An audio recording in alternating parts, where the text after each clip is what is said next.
एक नगर में एक पंडित जी रहते थे। पंडित जी का स्वभाव बहुत ही सरल था और उनको किसी भी चीज़ का लालच नहीं था। आज पंडित जी सुबह बच्चों को पढ़ाने जा रहे थे तो उनकी पत्नी बोली, शाम को खाने के लिए बस एक मुट्ठी चावल है और कुछ नहीं।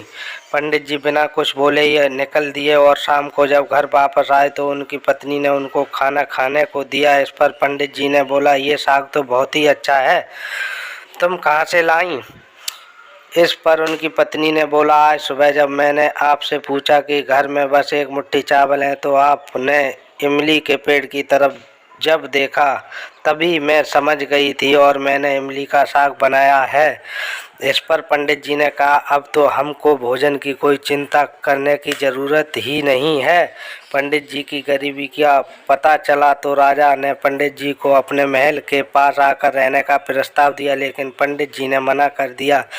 इस पर राजा को बहुत अजीब सा लगा और वह खुद पंडित जी की छोटी सी कुटिया में मिलने के लिए पहुंच गया। राजा जब पंडित जी की कुटिया में पहुंचा तो थोड़ी देर बात करने के बाद पूछा, पंडित जी आपको कोई तकलीफ तो नहीं है ना यहाँ? इस पर पंडित जी ने बोला, यह तो आप हमारी पत्नी से पूछ लीजिए। फिर यही बात राजा ने उनकी पत्नी से पूछी तो पंडित जी की पत्नी ने बोला, नहीं, अभी तो मेरे कपड़े फटे भी नहीं है और मटका भी नहीं टूटा है और इमली का पेड़ भी है, इसलिए हम लोगों को अभी कोई भी परेशानी नहीं है। हम दोनों लोग बहुत ही कम चीज़ों में बहुत ही खुश रहते हैं। यह बात सुनकर राजा बहुत ही खुश हुआ और उन दोनों लोगों को प्रणाम करके अपने राज्य वापस चला गया।